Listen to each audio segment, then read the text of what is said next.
Shalom. So, this is hopefully going to work. Let me see if I can figure out how to do this. Are we live? I hope we're live. Let me check to see if we are live. We appear to be live. Okay. See if I can. Great. So, welcome. We are actually on the last slide, whereas I want it to be on this first slide. There we go. Okay.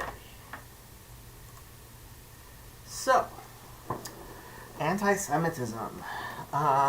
We've been talking about a lot about this stuff on the Bridges of Discord server because a lot of the lessons about anti-Semitism are actually very applicable to today, because what's going on is anti-Semitism has become presently something that it really was not previously.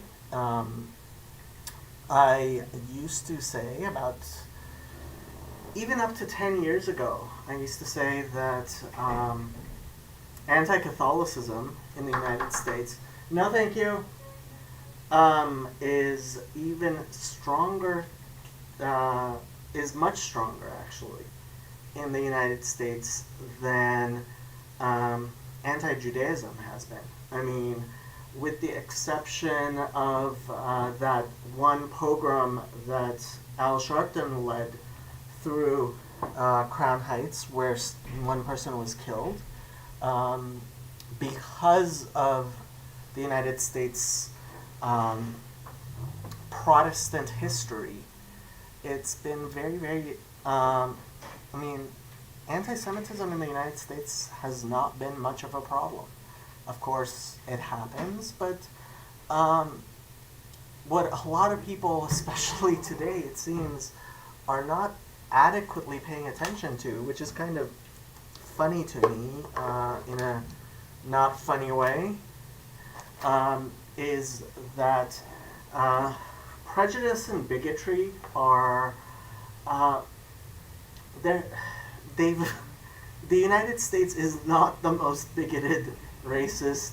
That's just, even saying that shows such a frightfully ignorant view of the world. It's so incredibly parochial. You must not know much about the rest of the world if you can say something like that, honestly.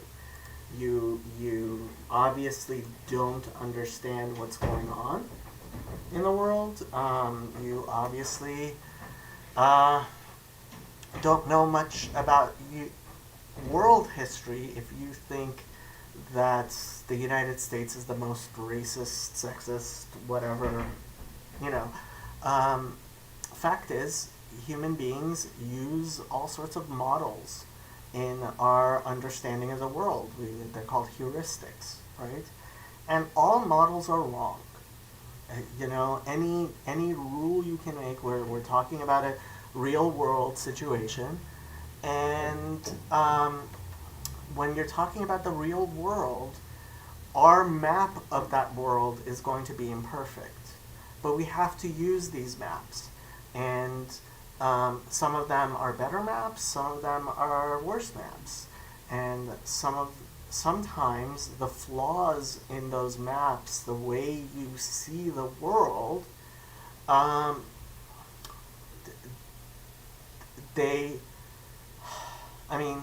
some flaws are particularly harmful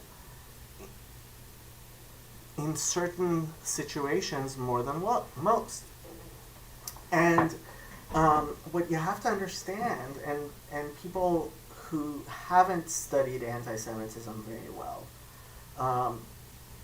don't really, I mean, this sounds really surprising to them, is anti-Semitism is unique in certain ways, but it's universal in many ways. And by universal, what I mean is not that, people in China, or, that any human being without having any exposure whatsoever to Jews or to Judaism or to the ideas of the West is going to be anti-Semitic, right?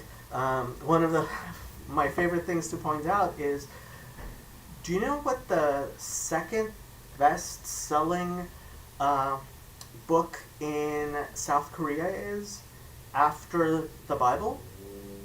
It's the Talmud. Yeah, look it up. It's the Talmud. Why? Because Koreans, not, their culture being very different, they look at Judaism and they're like, hey, look, those Jews, they must be doing something right. Let's take a look at it and try to figure out what that is. And you can look at the articles, but like these abridged translations of the Talmud were made first in Japan, and then they moved over to Korea and China, and they're pretty popular in the Far East. Does that mean that there's no anti-Semitism there? No, there's actually plenty of prejudice and bigotry in the Far East. In fact, it tends to be much worse than in the West. It's just not pointed at Jews. And this is one of the hardest things that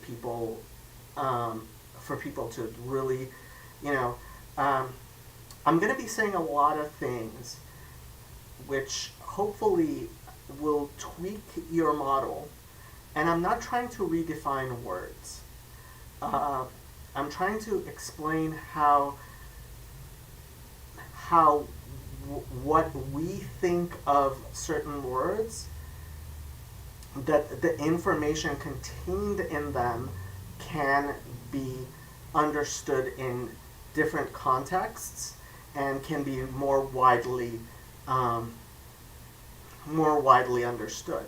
So, I mean, it's kind of frustrating that I have to make this video at all, because honestly, when I tend to be a lot older than most of the people watching this, and most of the people on the Discord and stuff. When I was in college, these, certainly in the circles which I frequented, the being Jewish and having lots of Jewish friends, understanding anti-Semitism was considered something really important. And so we would discuss these things a lot. And liberalism, 25 years ago, was something that all Americans pretty much held in common. So American conservatives are what is oftentimes referred to as liberals in other countries. For example, if you look in Australia or you look in the United Kingdom, American conservatives are conserving liberalism. And so it kind of feels weird to me to try to be explaining things that were taken very much for granted as I was growing up. And unfortunately, because of all the cultural upheaval that we've been having, and honestly, institutional betrayal, which is something we're going to talk about more, which is actually causing this rise in anti-Semitism and rise in anti-Catholicism, right? And rise in various forms of bigotry. It comes from, not, a lot of these values breaking and systems which we are used to in the United States breaking down, often because people don't really understand them. So what I'm going to try to explain is, yes, anti-Semitism, because anti-Semitism is the iteration of bigotry and paranoia and prejudice that has a very long history in the West. It's maybe one of the better models for understanding the type of bigotry and prejudice that we have.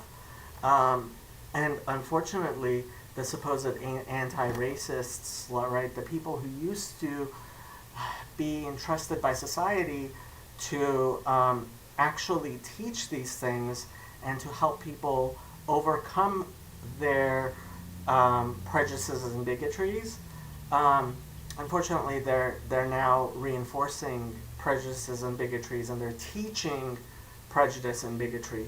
So that has also left a lot of people who aren't racist, right,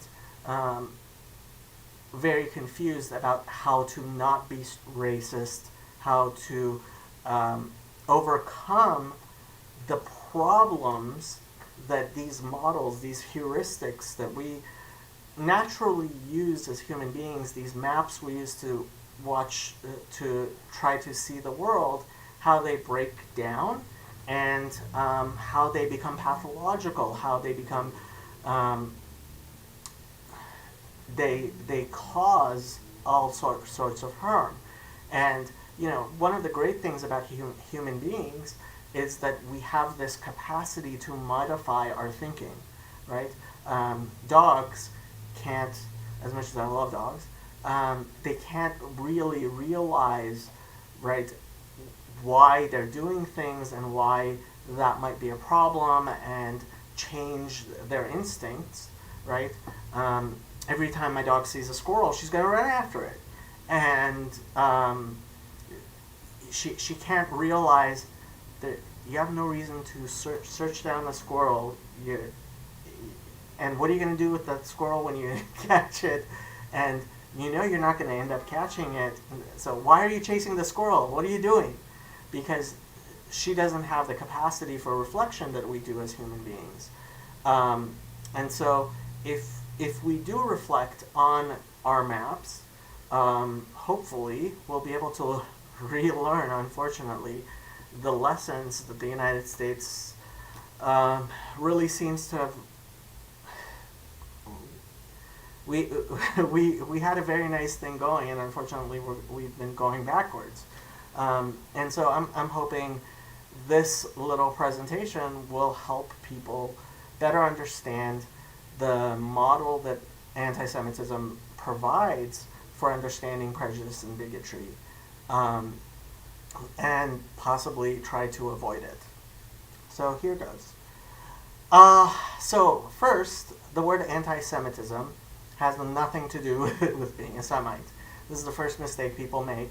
The word anti-Semitism was actually coined in Germany, I want to say, about 200 years ago, in order to actually help understand, it was a more polite way of referring to being against Jews.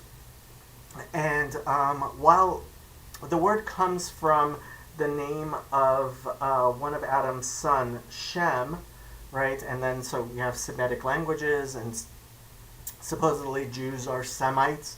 Well, plenty of Jews aren't Semites. Some, because Judaism is a religion, people convert to Judaism. People convert to other religions. People intermarry, right? So one of the things I think is really important to point out is, for example, there was a Jewish community in the Chinese town of Kaifeng, right?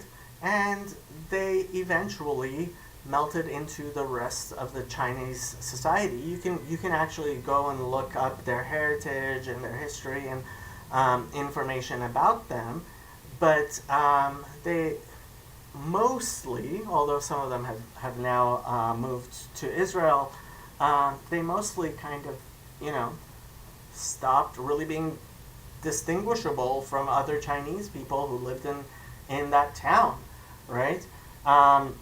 So, first mistake people make is, especially Arab anti-Semites say, I can't be an anti-Semite, I am Semitic. First mistake, obvious mistake.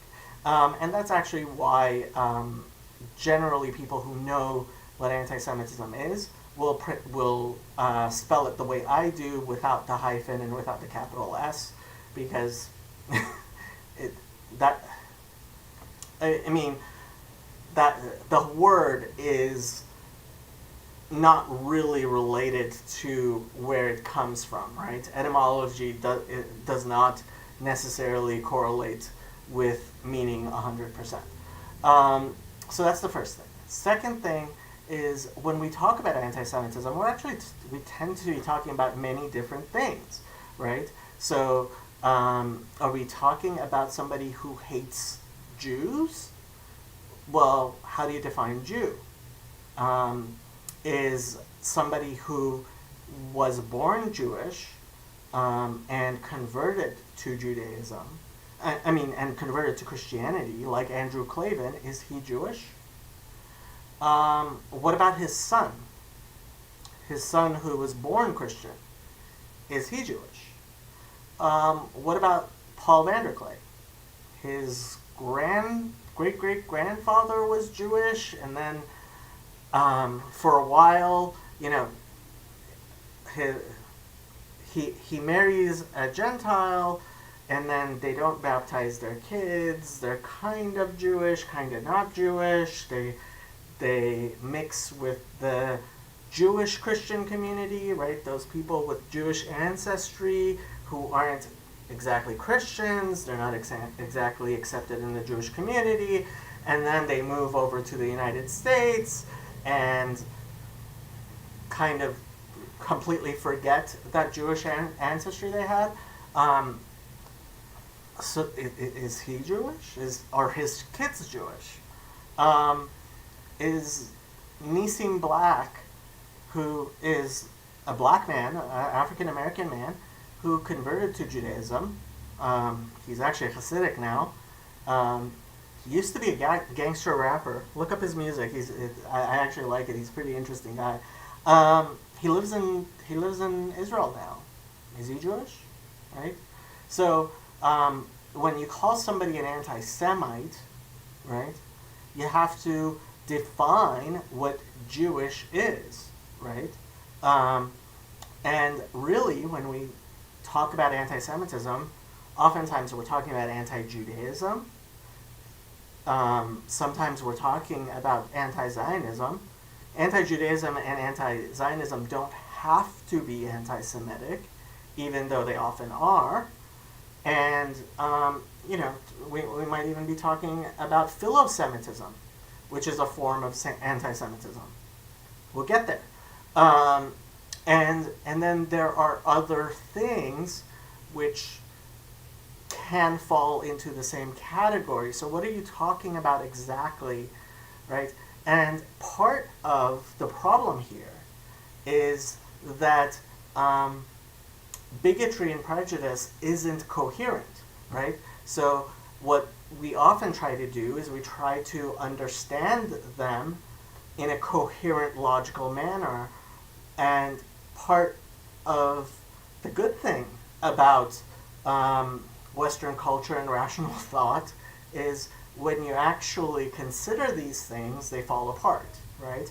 This is part of the reason why censorship causes anti-Semitism.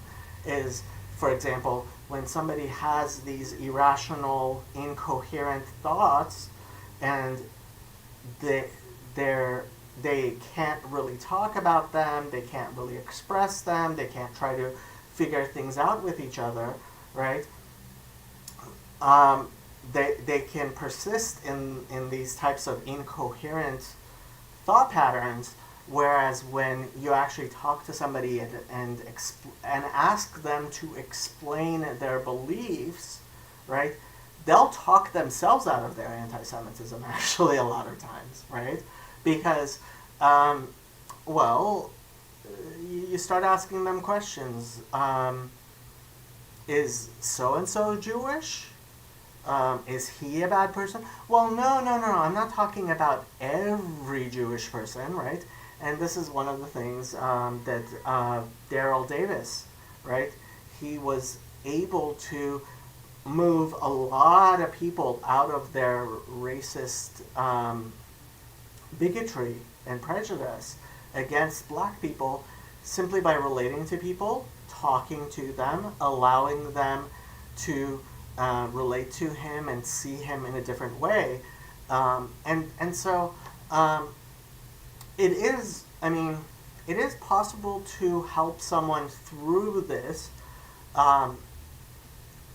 but first you have to be able to talk to them, right? So, and some people you will not be convinced. Some people cannot be convinced. There are many reasons why somebody may be anti-Semitic, and we'll talk more about that towards the end. But partially, you also have to recognize that people will, some people will be able to think things through and change their minds and realize the error of their ways, and some people won't. So talking about anti-Semitism is very important because it does reduce the level of anti-Semitism. People who are trying to absolutely rid the world of prejudice, I think, don't really understand human beings very well. And you know, this is kind of the Calvinist human depravity thing. You know, we can learn to improve the world. I'll talk more about theology at the end. Yes, I do believe that you know, there is a theological idea that we will get to that utopia, right? That messianic age, that heaven on earth. But when we're talking practically, and especially materialists, part of what a lot of people have noticed is that materialist religiosity is far more problematic than than actual religiosity, where you're aware. You know, my hopes for the messianic age, I realize, are a belief in the supernatural, in the perfection, and as such, it allows me to actually function in this world realistically, dealing with things as they are. But we'll talk about that more later. But just I want to reinforce this idea that when we're talking about anti-Semitism, we're not talking about something necessarily coherent, because these prejudices and bigotries aren't coherent. So when I describe things and I try to explain different forms of anti-Semitism, don't be surprised if you think, well, that makes no sense, because a lot of these things don't make sense. And a lot of the people who espouse these types of views haven't really considered everything that goes along with it. And that's why education and talking to people is effective here, okay?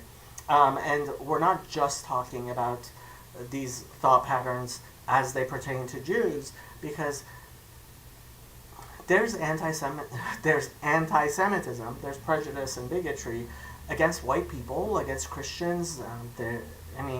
There is currently a genocide of Christians going on in northeastern Africa. There's sections of South Asia. There's a kind of genocide going on in China against Muslims.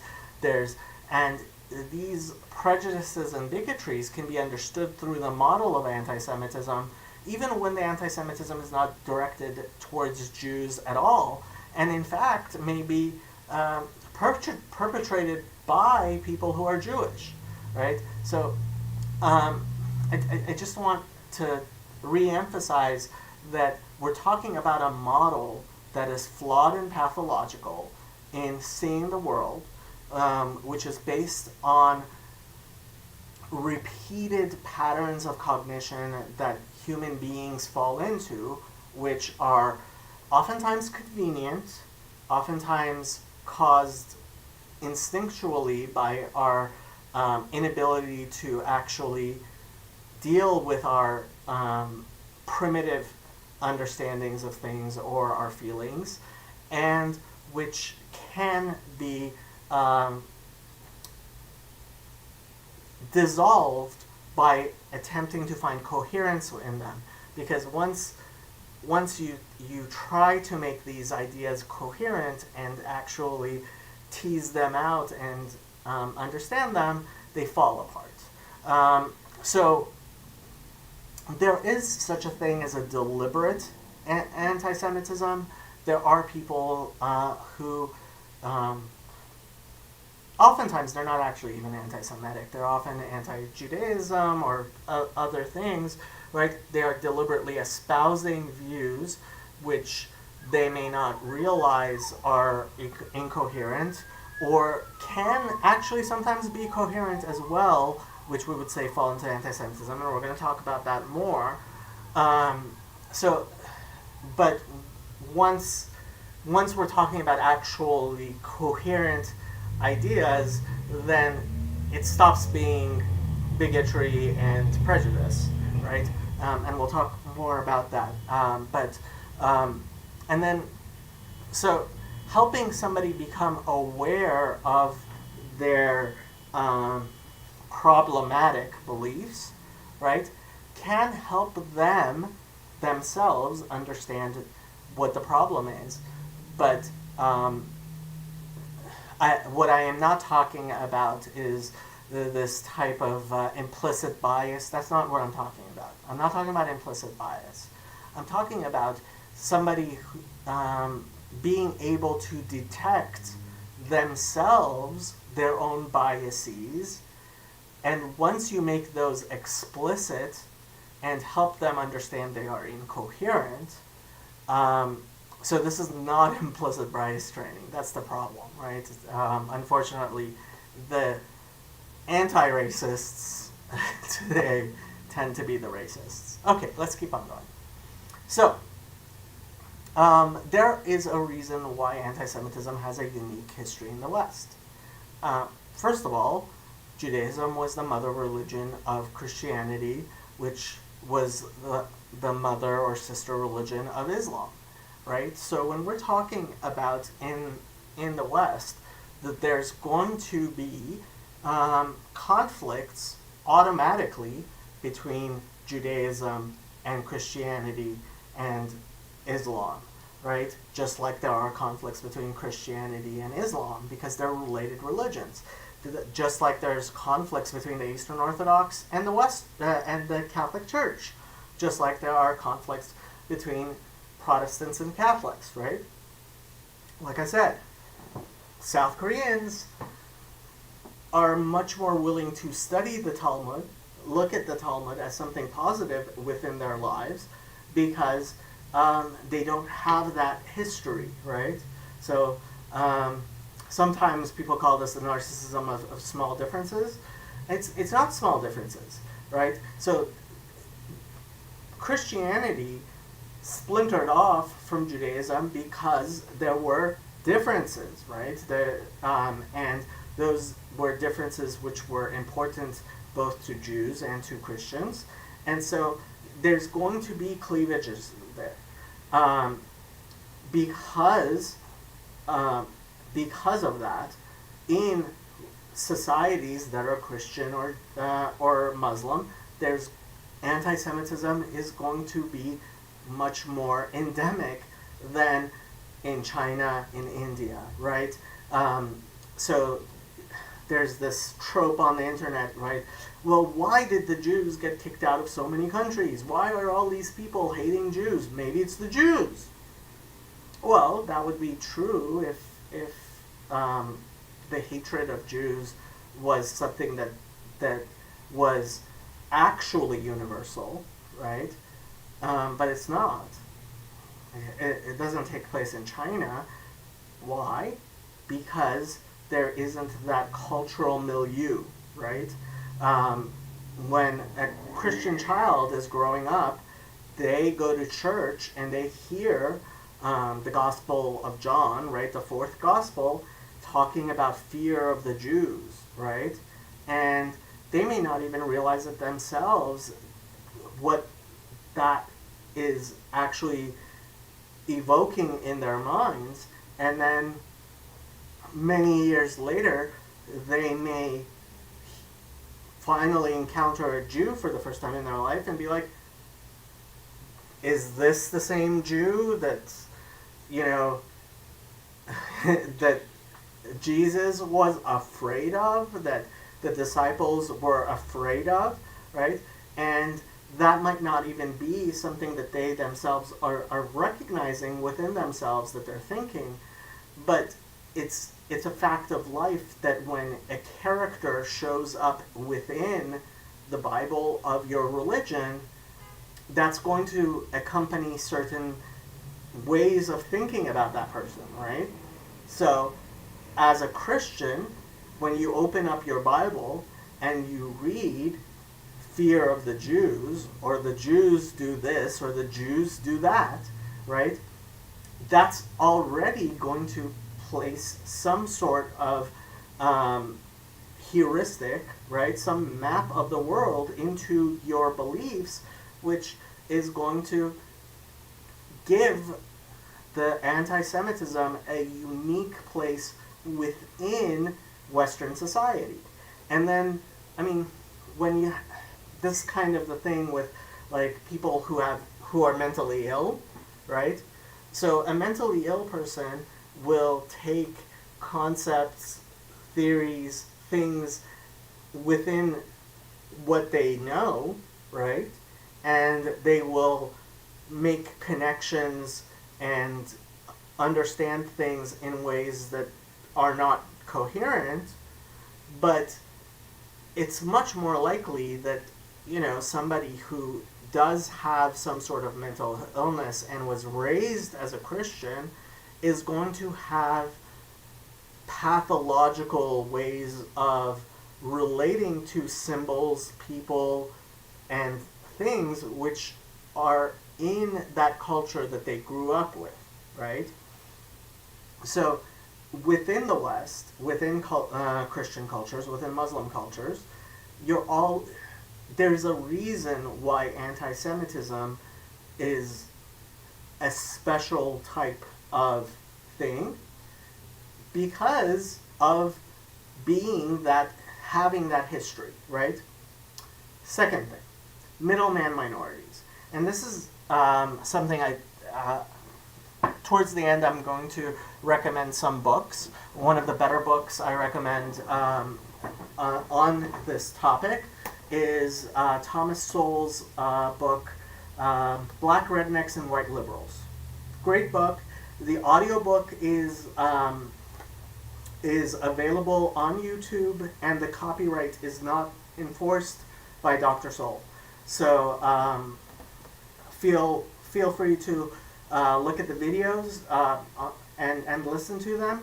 He explains this concept of the middle minority very well, and shows how it is something that exists in many, many cultures. It's something that is iterative, right? I'm going to try to explain it very simply right now. If you want to understand this idea and how it applies, I do recommend actually looking at his at that book and trying to understand it. But consider, for example, that you have one identity, right? Let's say Christians. And so people who are of that identity, people tend to want leaders of their same identity, right? So they identify with their leaders, okay? So you have a Christian king over a Christian society, generally. What members of the ruling class can do, and often do, and it is something that has been repeated in society after society, is in order to prevent the people who are their subordinates from actually rising to their status, they will choose subordinates who are not members of the general society, that identity, right? So they are disqualified from being leaders within that society, right? So that's useful to them in that manner, in that these are people who are safe to entrust with authority because they cannot usurp your authority. And at the same time, they can act as a buffer towards people of your own society in order to allow you to do things you would like to do. Classic example, Jewish bankers. A Jewish banker can give people loans, get interest, and if that person isn't able to pay back their loans, can go evict them from their house. Why?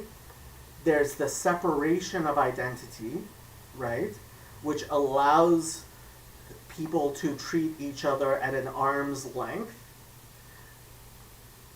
and at the same time allows those people not to feel resentment towards the true leaders, right? Whose money were the Jewish bankers actually lending out? It was the king's money. It was the Lord's money. And you can look at this history yourself. You can look at what Thomas Sowell explains in his book. This is an idea that's been explored. I highly recommend the book for a better understanding of this, but this is something that happens in society after society. In Christian society, Jews were that middleman minority. In the United States, it's funny, actually, increasingly Asians have become the middleman minority here.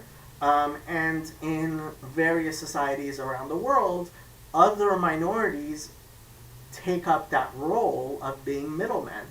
But it is a human universal that within a Christian framework, and also generally within a Muslim framework, worked best with the minority, which was the Jews. Again, refer to Thomas Sowell's book, Black Rednecks and White Liberals.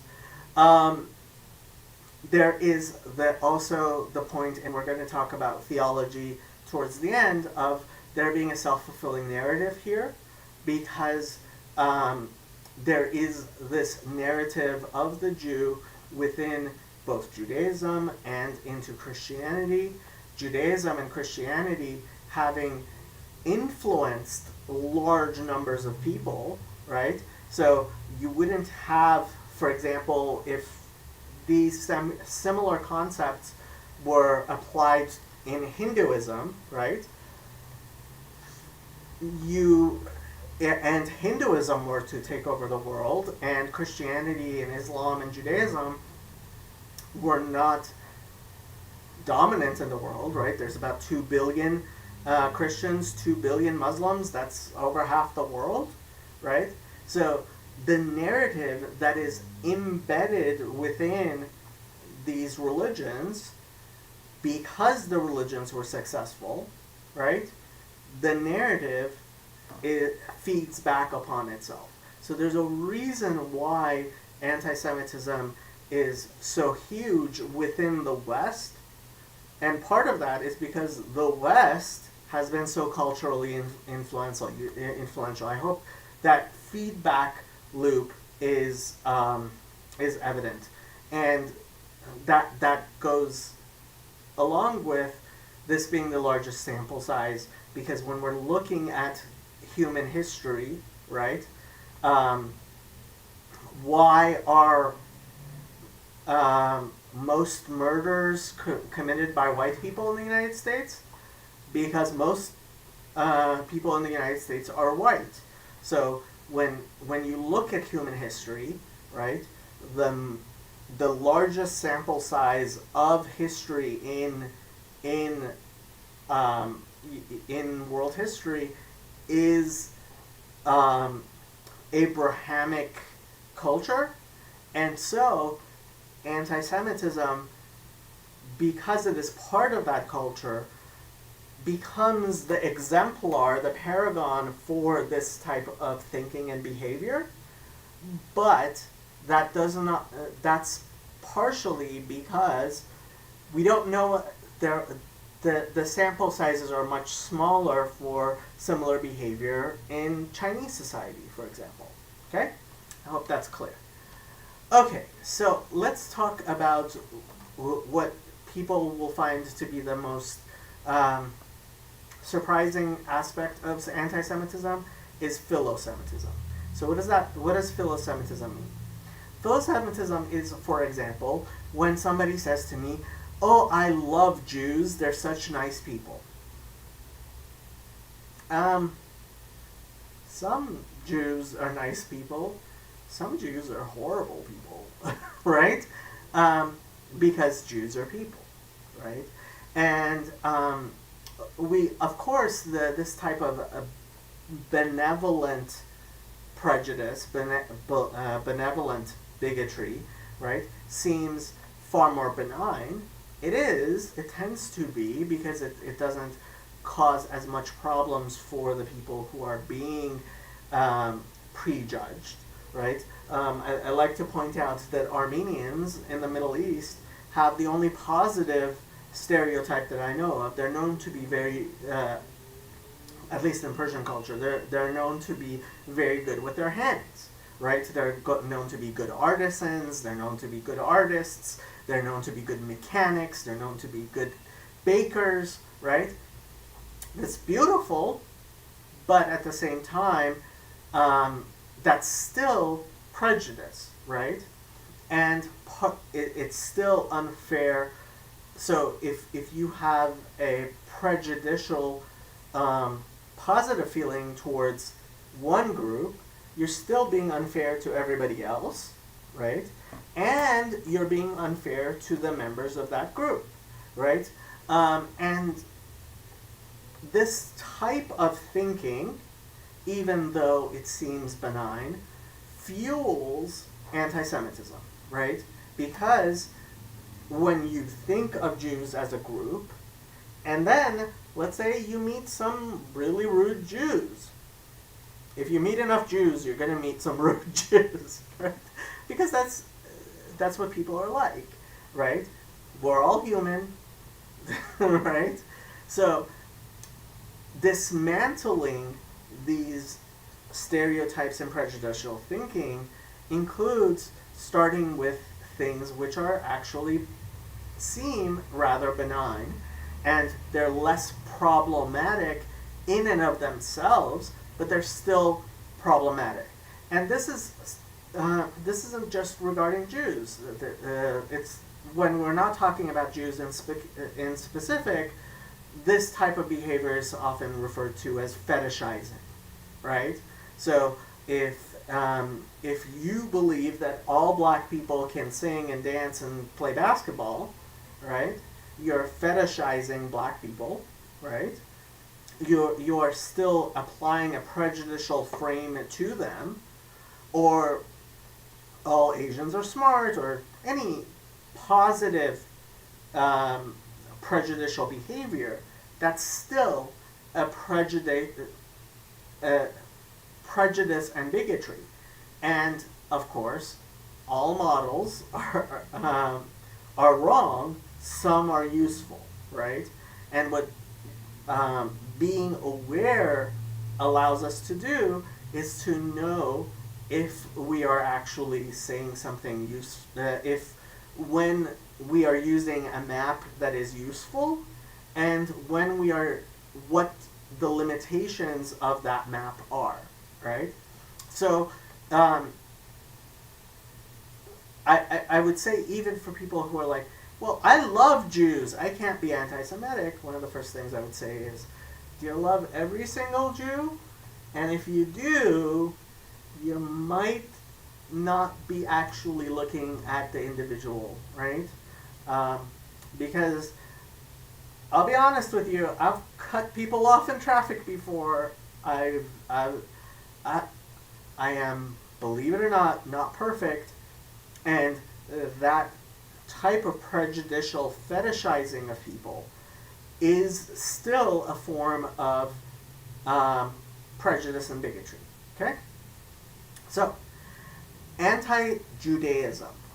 When we talk about anti-Semitism, generally, specifically, we're talking about people who have some form of animus towards Jews because of their race or their ethnicity.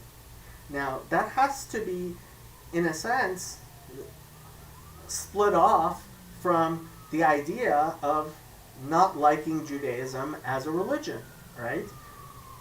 You might believe in Buddhism, you might believe in Christianity, you might believe in Islam, you might be an atheist, right?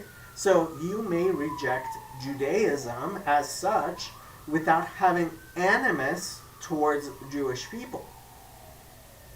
And we have to realize that Christian anti-Judaism predates what we call anti-Semitism, right?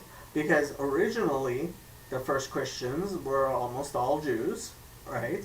And they were forming a religion of their own, which was distinct from Judaism, right? They were rejecting Judaism, which obviously, because we believe in freedom of religion, we think is perfectly fine. You can choose your own religion, and you can dislike a religion. That's not animus, right? The problem is that this often becomes something completely different. For example, the Spanish Inquisition, most of the people who were victims of, almost all the people who were victims of the Spanish Inquisition were actually Christians of Jewish descent. Okay? So they had converted to Judaism. They were Christians, but they were being persecuted because of their Jewish past and sometimes because of their Jewish beliefs, right?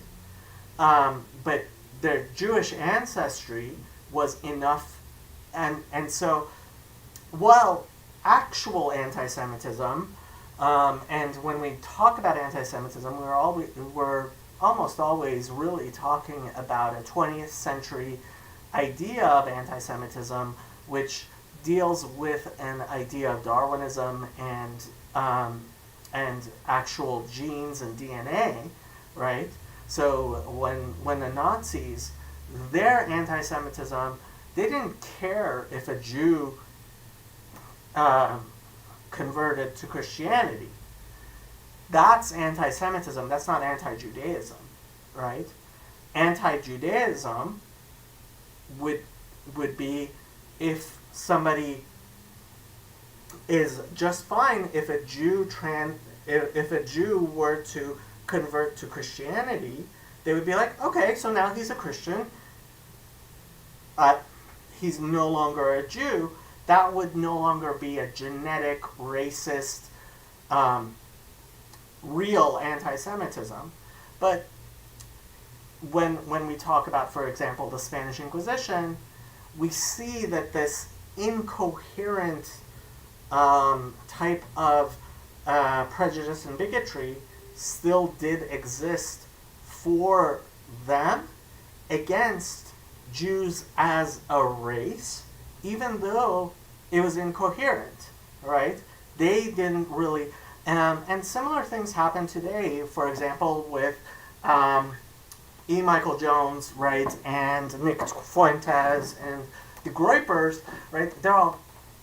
They claim not to be anti-Semitic.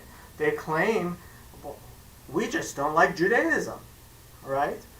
But then they still apply these types of anti-Semitic ideas and tropes and everything else to Jews who have actually converted to Christianity, who no longer practice Judaism, right? If your anti-Judaism is anti-Judaism, then it should not apply to Karl Marx. Think about that. If your anti-Judaism is anti-Judaism, it should not apply to Karl Marx. Why? Karl Marx's parents converted to Christianity. He was raised as a Christian. He actually was opposed to Judaism. He wrote several anti-Semitic, he was actually himself rather anti-Semitic. So a rejection of Judaism should not reflect on Karl Marx, except it does, right? And similarly, George Soros. Well, George Soros basically spent his whole life not being Jewish. Highly recommend his 60 Minutes interview from many years ago where he's asked about his experiences during the Holocaust. You cannot justify a dislike for people who are not practitioners of Judaism, who don't believe in Judaism, the religion. If you're going to distinguish between anti-Judaism and anti-Semitism, right? You can't say it's anti-Judaism if you are going to apply it to people who are not members of the Jewish faith. Get it? So, like I said before, a lot of times these things are incoherent. It's a smokescreen. E. Michael Jones claims that he is anti-Judaism, right? But at the same time, he applies these same ideas to all people, even if they're all people he considers Jewish, even if they don't actually espouse Judaism. Recommend you knowing the difference between anti-Semitism and anti-Judaism is useful. Unfortunately, oftentimes most of the people who are making that distinction are using it in an incoherent way, are using it as a smokescreen. Okay, next. Anti-Zionism. So, oftentimes, people will say, I'm not anti-Semitic, I'm anti-Zionist. I was actually an anti-Zionist. I was a very strong anti-Zionist. I have problems with Zionism. Why? Because I don't believe in the mixing of religion and politics. I believe that is not a Jewish idea. I believe that doesn't. I don't like flags in my synagogue. I don't care if it's the Israeli flag. I don't like it. I don't care if it's the United States flag. I love the United States. I still don't think we should have flags inside our synagogue, right? So Zionism, which is actually, if we're talking about actual Zionism, we're talking about the political movement that was started by Theodor Herzl in the latter part of the 19th century, right? Or possibly even before that, but when there's early Zionism, there's various manifestations of Zionism, right? And some of it was religious, right? The idea that Jews for a very long time, including in the Bible, had of this is our land, right? The land of Israel belongs to the Jews because it is God-given, and we will return to it. That is in a way a Zionistic idea, right? So there can be a religious Zionism, which is endemic and part and parcel of Judaism. Then there's political Zionism, which was actually espoused mostly by very secular Jews. Originally, the Zionist movement was actually considering making the Jewish state in Uganda. There is actually an autonomous oblast in the what was the Soviet Union and is now Russia, I believe, called the Jewish Autonomous Zone, right? Because they were Zionists, right, not religious Zionists, who were trying to allow for Jewish self-determination. Opposing those religious or political ideas, that's not necessarily prejudicial or bigoted. The problem, again, is that it's usually a smokescreen, right? Because what you will see is that the people who are anti-Zionist will often have an undue focus, a ridiculous focus, on the Jews, oftentimes for reasons they themselves are not really aware of, unfortunately. But when you look at it in actual totality and you have them actually discuss their ideas, okay, you're anti-Zionist, what do you dislike about Zionism? The treatment of the Palestinians?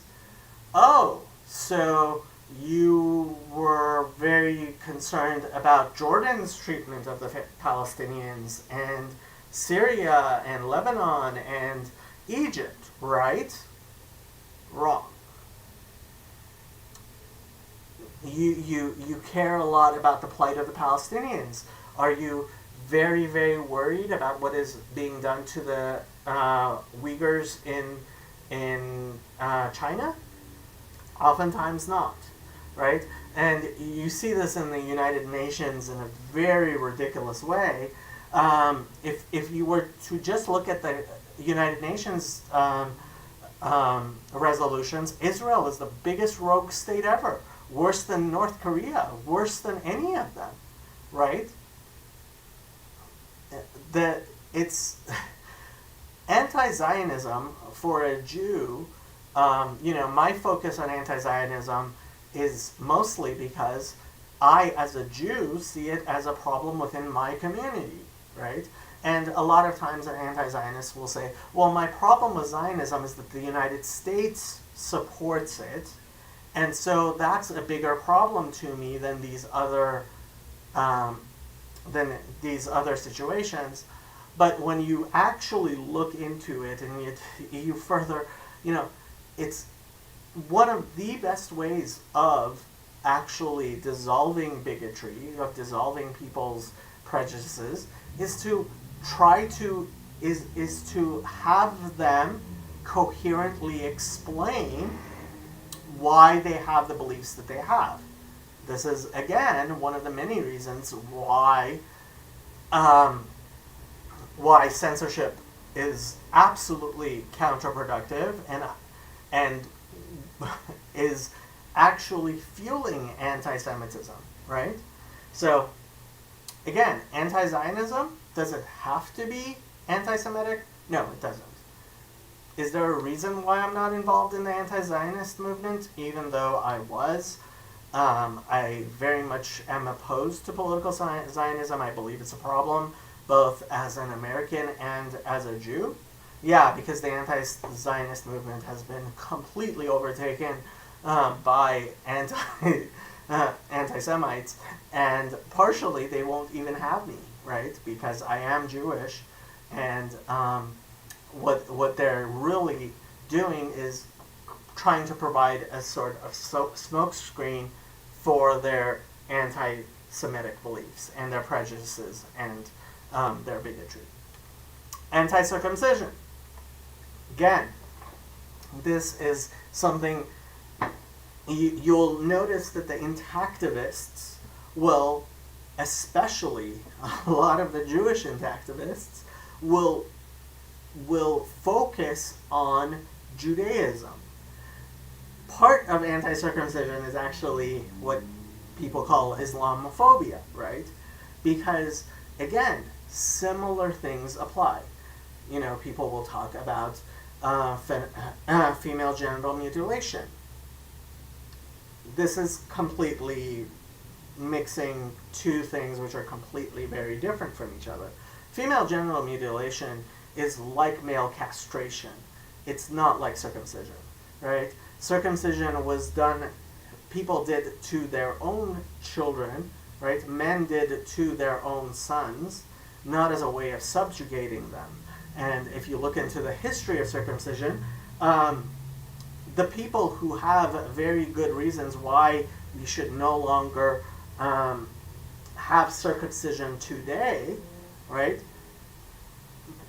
Their arguments completely fall apart when you're talking about 100, 200 years ago, right? Because when you're actually talking about something that is hygienic, that is, having circumcision, there's a reason why circumcision was so broadly practiced throughout the Middle East, in Islam, in Judaism, and even among Christians,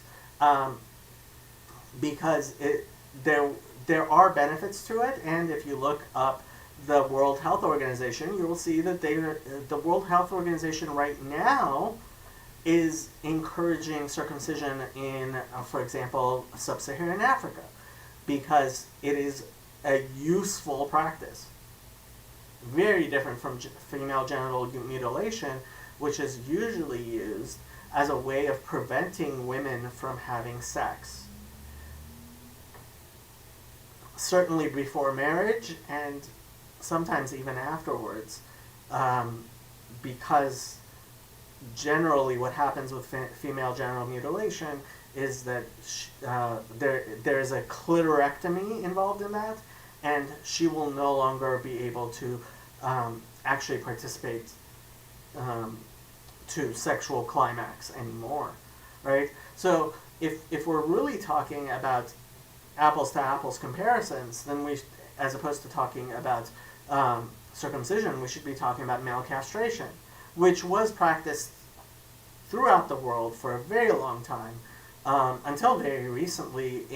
Even in the West, there were castrati, and today their estimates are there are some 500,000 castrated men in India. I'm not going to get too graphic, but the methods used to castrate these men are very primitive. They are I want to say barbaric. I hope nobody's offended too much, but barbaric, right? And these intactivists, there are other things going on, and again, they will say, well, we don't do those castrations here in the West. A very good comparison between male circumcision and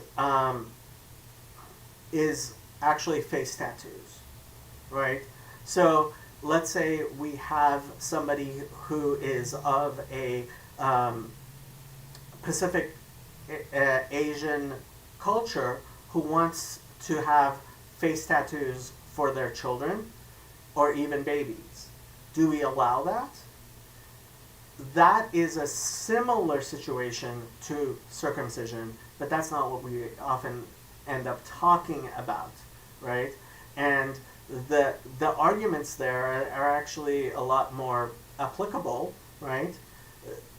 But that isn't the discussion that we have, and oftentimes the people who are most involved in it, their underlying feelings are actually tends to go back to personal trauma, to their relationship with their families, to institutional behavior, betrayal, to cognitive distortions.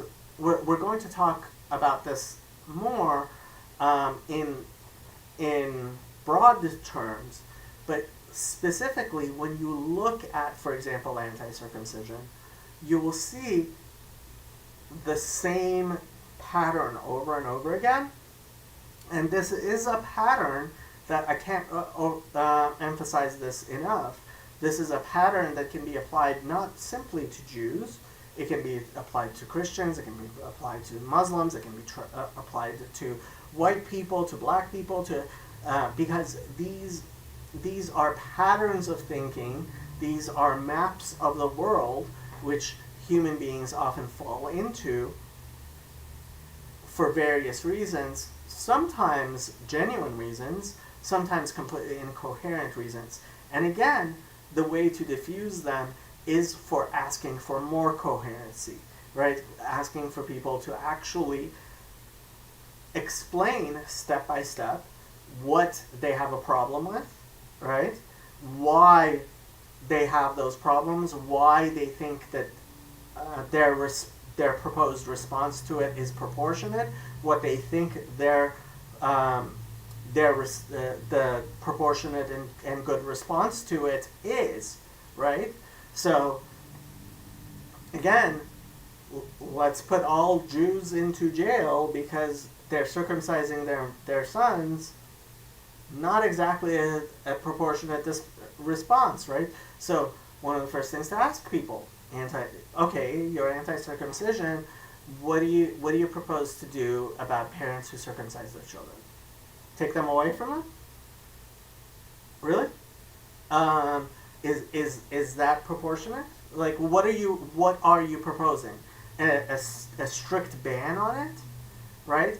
And this is the process by which people talking to each other, people actually explaining things to each other and understanding each other, helps us diffuse the prejudice and bigotry that is oftentimes being hidden by a rather thin veneer of incoherent thought.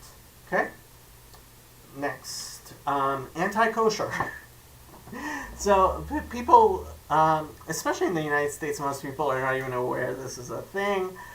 But in Europe especially, so actually kosher foods do not, in the United States, because the vast majority of people who specifically look for kosher symbols on kosher food, right? I don't have anything in front of me, but in the United States, like the symbols for things that are certified kosher are all over our foods, all over everything, right? And why is that? Because most of the people who actually specifically look to buy kosher, right, tend to be vegetarians, first and foremost. Oftentimes they're Muslim, and to a lesser extent, they're religious Jews, because most Jews don't actually keep kosher. But vegetarians very much want to make sure that there's, for example, no animal fats being used on their aluminum. And actually, so when you buy aluminum foil in the United States, almost always you will see that there is a kosher symbol on it, because it used to be much more common to use animal fats, also in dish soap, things like that, right?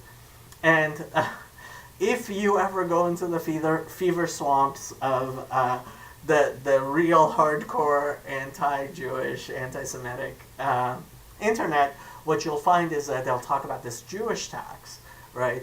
That every time you buy, for example, dish soap that's certified kosher, well, why do you need to, you're not going to eat it, why do you need that to be kosher, or foil, right? So it's a Jewish tax that the Jews are making you pay, because you have to pay these rabbis to bless. It's, again, we're talking about something very, very incoherent. Don't try to find too much coherence into it, unfortunately. And the more you explain it, the more to a general audience it falls apart. But this one rabbi I'm very close to, very nice family. He works in kashrut right? He's the kashrut administrator of a very large kashrut firm. And in my researches, which I've done for many years into anti-Semitism on the internet, his name and his home address was actually on one of the better known anti-Semitic websites on the internet. Why? Because he was the one who was making a living every time you buy kosher food, right? And so there are people who rebel against the Jew tax, right, by specifically avoiding kosher foods. And this is actually one of the reasons why, unlike in the United States, in Europe, oftentimes kosher certified foods will not actually have their the certification on the foods themselves, so that people who actually care themselves about it, they will. Hi, people! Actual people watching this. I'm surprised. I didn't realize there were live viewers. If anybody has any questions, feel free to ask. I just looked at the chat, but so in Europe, right?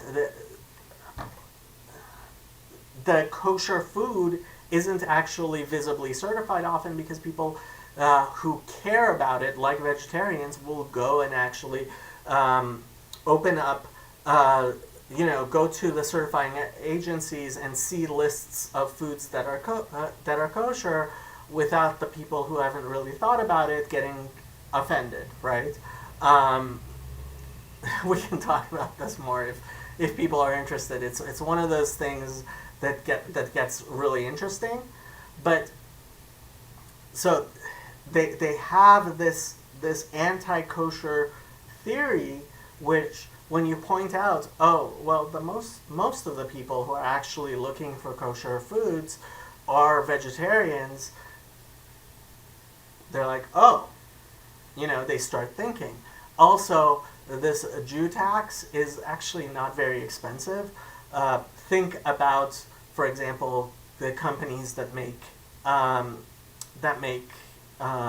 aluminum foil, right? Having a rabbinic agency simply look over and make sure that their factories are not using any sort of animal-based ingredients in the production of their aluminum is really, really cheap. And for that extra, whatever tiny amount it is, they get to put a kosher certificate, which allows them a competitive edge in certain markets, which is worth it for them because it's really cheap, right? When it actually becomes burdensome, for example, you're going to have a very hard time finding kosher apple juice or kosher grape juice, or certainly any sort of kosher meat, and sometimes even dairy products. Why? Because those are actually expensive things, right? And so, again, falls apart. Another reason people will give for being anti-kosher is kosher slaughter. They're going to say that it's not humane. Well, vast majority of these people, again, don't actually care about the animals. Notable exception, Temple Grayson, very interesting person. She's autistic, and she's a professor, PhD professor of, I believe, agriculture science at a university. Highly recommend looking her up.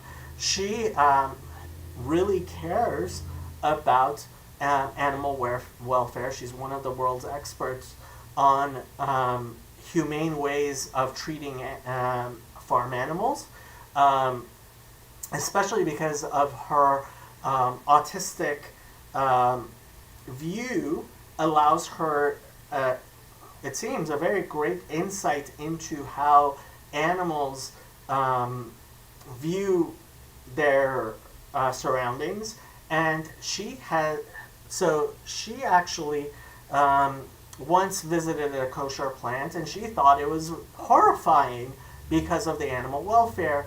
So what she did is she bought a copy of the tractate of the Talmud, which is most involved in kosher slaughter. She read it. She went up to the rabbis. She gave her reasons for ways that they could improve the situation of animal welfare. And actually, kosher slaughter has completely changed because of her recommendations. The Rabbinic Council of America in the United States, and I believe also in Israel, they've undertaken her recommendations because she is an expert. She took the time to learn what the concerns within Judaism are, which include, it's funny, like we talk about how people are swimming in Christianity that may not recognize it. I also think people may be swimming in Judaism without recognizing it. Judaism is very heavily concerned with animal welfare, right? So she brought her concerns up with rabbis, and she's actually changed kosher slaughter in the United States a lot. Why? She has a genuine concern for animal welfare. She had no animus towards Judaism whatsoever, and her problems were addressed, right? Again, we're talking about specific instances in which people will use what they claim are legitimate ways of legitimate concerns regarding various issues in order to reinforce and further their animus, their bigotry, and their prejudice. How do you dissolve that? By actually addressing what is valid in what they're saying, right? So if animals are being abused by Jews, then that needs to be actually, addressed to the point where it is proportionate and reasonable and everything else, right? So if somebody actually is having an incoherent reason for their objections towards kosher slaughter, right, that becomes evident by actually paying attention to their reasoning, asking them to make a coherent explanation of it, and taking what is coherent and actually putting it into effect. Obviously, when it's actual anti-Semitism, when it is driven by animus, the way you can prevent that is by asking them to make it coherent. I hope these examples are giving you a way of looking at this, seeing how prejudice and bigotry function, and how we can address them not just in the Jewish context, right? Because this can also be applied to religious bigotry and animus towards Muslims, Christians, Hindus, whatever it is, right? These same patterns show up over and over, and that's what I'm trying to really make people understand is when you fight against bigotry and prejudice, and it's an actual fight against bigotry and prejudice, these liberal conceptions of how society should function actually improve the world for everyone. That's what the rule of law does. The rule of reason does. That's what a coherent way of dealing with people, right? According to actually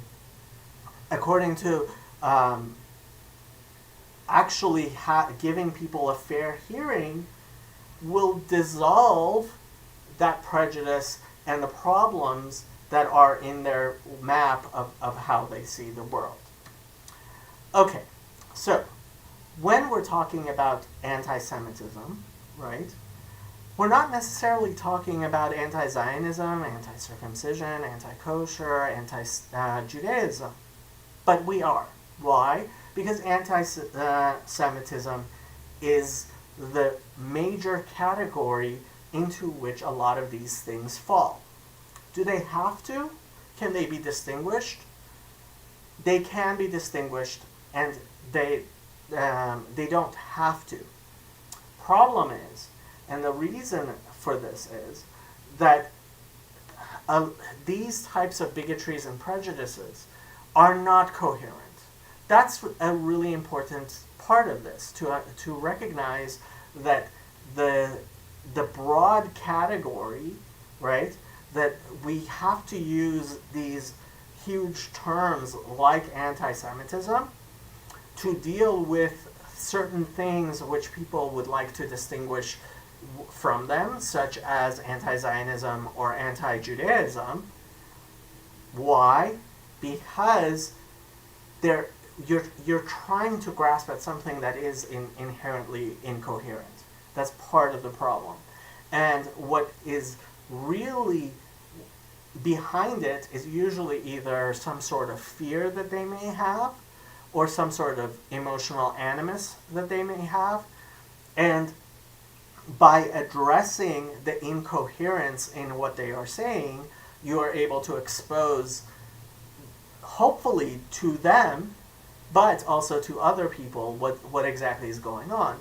And anybody on the Discord server especially, I highly recommend actually looking at the very ugly discussion that we had in the Judaism channel with a particular person who had a lot of anti-Semitic beliefs. And yes, I goaded that person into spewing them all out of censorship, right?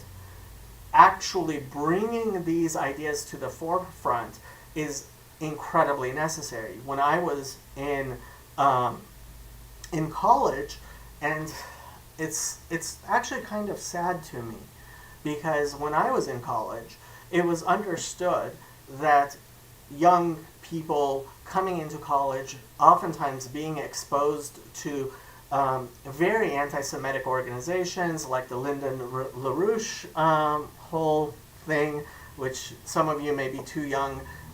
They're really interesting. You can look them up, or the Nation of Islam, or there were various anti-Semitic groups, various Holocaust-denying groups, right, that were operating on the college campus. And part of what was the normal, annual thing that Jewish groups did was included helping people think through responses and understand what these things were coming from, right? So again, what I am talking about is very specific to Jews right now, but it's important to understand we're talking about very broad categories of bigotry, prejudice, and incoherent thinking that that can be dissolved by rational discussion, by exposition, if not in those particular people who may be within the grips of their own incoherence and insanity and feelings sometimes, but sometimes can actually affect their audience, right? And when you cause people not to be able to ask what are legitimate questions, then that will only feed their bigotry and prejudice and leave them with more incoherence. Okay? Now, let's talk about genocide. So, part of the reason I made this video today is because yesterday we started talking about genocide. Genocide is a huge topic. Obviously, when we talk about genocide, a lot of people automatically think of the Holocaust, which was a very specific type of genocide. Genocide is a huge topic, and I don't feel like I can do the whole topic justice here, but it is involved in this type of thinking, right? Human prejudice, human bigotry is a natural cognitive distortion that we fall into, and human beings fell into for all of human history, right? The original, some of the earliest forms of genocide were, in fact, things like the Babylonian captivity, where societies would take people from one area, move them to another area, right, in order to destroy their culture, right, to make these people become part of a broader culture, right, and this ethnocide, right, destroying people as a group and destroying their identity, originally did not actually involve destroying them necessarily as human beings. Although that also did happen, where people would wipe out cities and things like that. And that is a whole topic, people are going to start talking about the Old Testament God. This is a much bigger issue, which we can have a discussion about if people want. But it's important to understand that until we started talking in evolutionary and Darwinistic terms, when human beings started understanding DNA, then there was no genocide as such, where people were, in fact, trying to get rid of some form of hereditary DNA as they understood it. Now, if you listen to Brett Weinstein and what he talks about as far as evolutionary, psychology and things like that, that's a whole other idea. But when there's a reason why the Holocaust, it looms so large in our collective imaginations.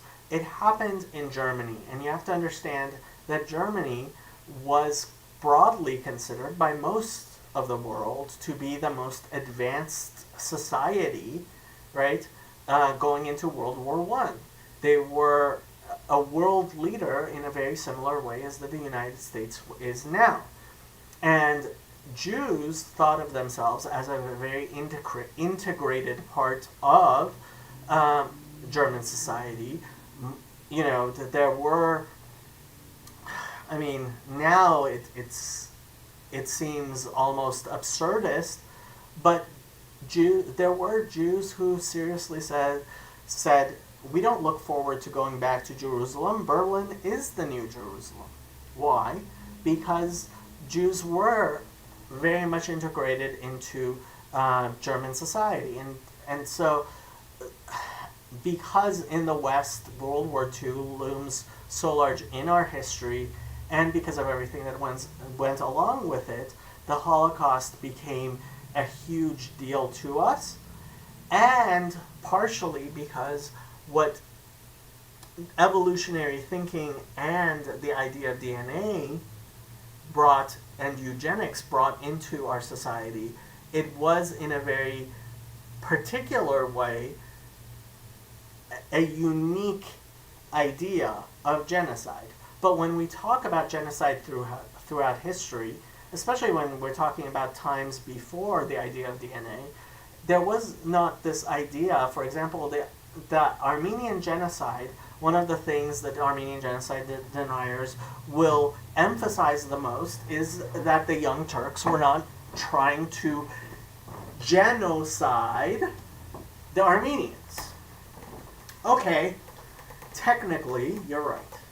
That's not genocide, because the Young Turks merely wanted the Armenians to become Turks. They didn't really want to get rid of that gene pool. They were not thinking in terms of DNA and ancestry and familial groups and race. They were actually simply trying to destroy Armenians as an ethnicity, destroy their identity, destroy their language, destroy their culture, destroy their religion as well. I mean, the Young Turks were brutally oppressive to Turks, Kurds, lots of people, not just the Armenians, right? This was a very systematic way of trying to create a national identity, right? And this is why when we talk about the problems of nationalism, so often we talk about the Holocaust, we really also, more so I think, need to be talking about the Armenian genocide. And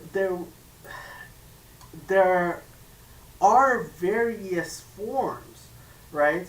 When you're actually looking at genocide studies, there's a spectrum, right, that can be on the low side of genocide. I know that sounds absurd, but there is a low side of genocide, which would be ethnic cleansing, which is when you're simply trying to expel people from your area who are not of your ethnicity. You're trying to cleanse your area of them, and you're not trying to get rid of, you're not trying to destroy that ethnicity per se. You just don't want it in your area. And to some extent we start understanding that from a freedom of from an aspect of freedom of association, right? If I don't want to live with Christians or Muslims or whatever identity I choose to identify in a certain way, and I'm like, I do not want to associate with these people, right? If I were to remove myself from where they are, we would actually say that that's part of my human rights, right? The right to emigrate, not immigrate, em, not I-am, right? Emigrate is actually a protected right under the Universal Declaration of Human Rights. I can withdraw, right? I can refuse to associate with other people. That's not genocide, right? But once it goes into, I want to expel, okay, that's already, your fist is now coming up at my face, right? So that's where it starts with ethnic cleansing, can go into an ethnocide like the Armenian genocide, can go into genocide like the Jewish Holocaust. Obviously, other people were also murdered at the time. There was an attempt at genocide of homosexuals, other people who were considered deviant or defective. Also the Roma, right, gypsies.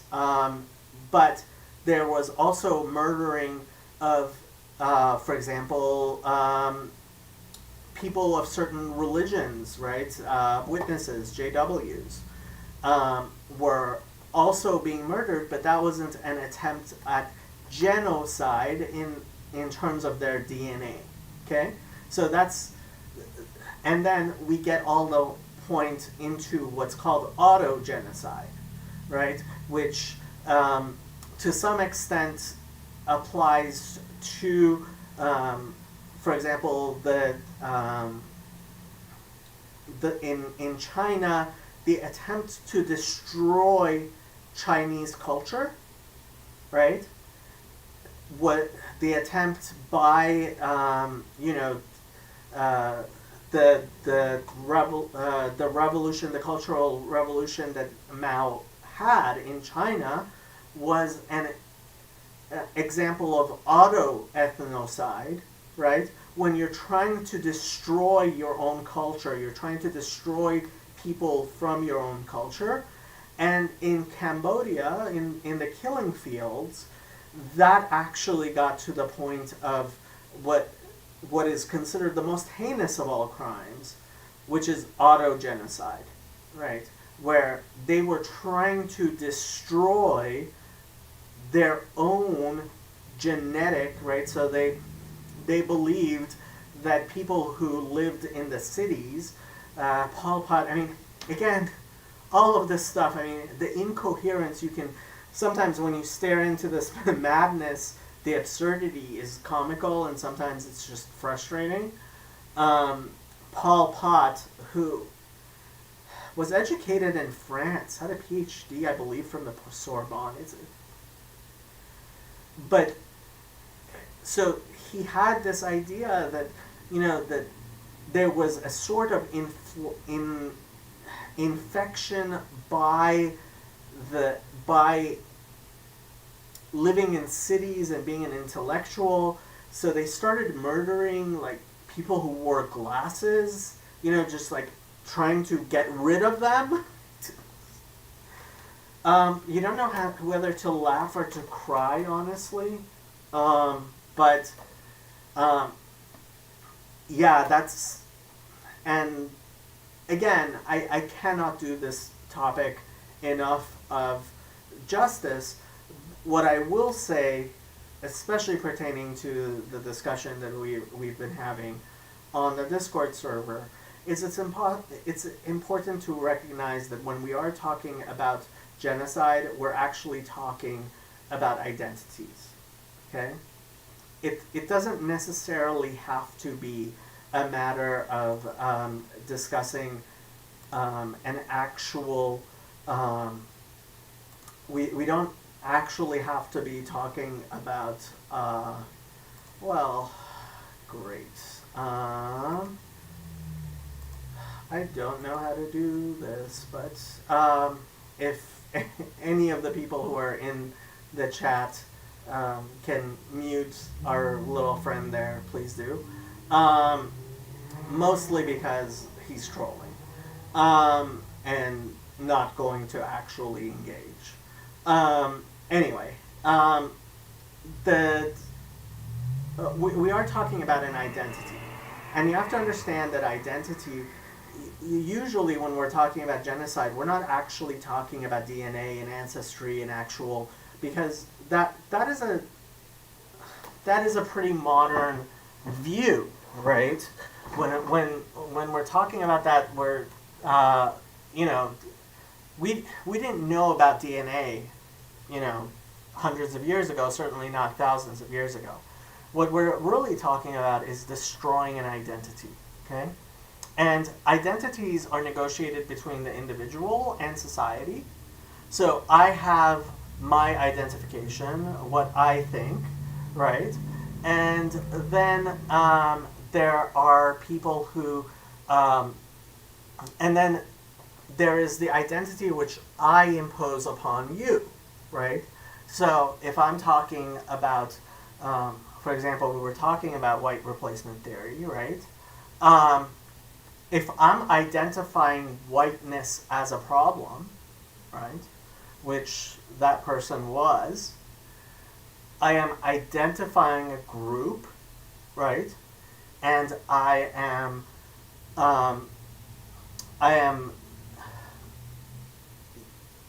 exposing an animus towards those people, right?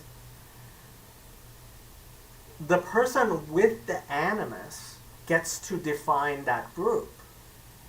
Usually, their understanding is completely incoherent, right? What is whiteness? Well, I mean, ask a white supremacist to give you a definition of white that is more than older than the 60s that they agree with. Most of them can't define white at all. They have no idea what white is. And these are people who are avowed white supremacists, right? Identity Europa, for example, right? They actually, they've become a tiny bit more coherent in that they no longer talk about white, they talk about European, right? But what does that mean? Oftentimes, the person with the animus has a very incoherent view of the group that they are trying to, that they have an animus towards. And people who are of that identity, right? Somebody who believes themselves to be white, right? Well, are you Slavic? Are you South Asian? Are you Aryan? Right? I was born in Iran. Am I an Aryan? My family is from the Caucasus Mountains. Are we Caucasian? Right? When we talk about identities, again, there are the identities that other people assign to us. There are the identities that we assign to ourselves. There are the identities that society agrees upon, right? And when we talk about these bigotries and prejudices, the person with the bigotry and the prejudice is the person who gets to define what the group that they have a prejudice towards. They're the ones who get to define what the people that they claim to hate. And they usually, it's almost always incoherent. In fact, I've never seen somebody coherently actually define that in a way that they themselves, right, when the Germans, for example, the Aryan paragraph, they were trying to explain, okay, they had categories of Mischlings and Aryans, and right, and there were all these court cases, and it's almost comical, right? You look into it. I mean, it's interesting, but what you have to understand is when you start talking about people's identities with these types of bigotry and prejudice and animus, people who identify are very fragile, right? And they will often react to the hostility in certainly emotional ways, and sometimes in violent ways.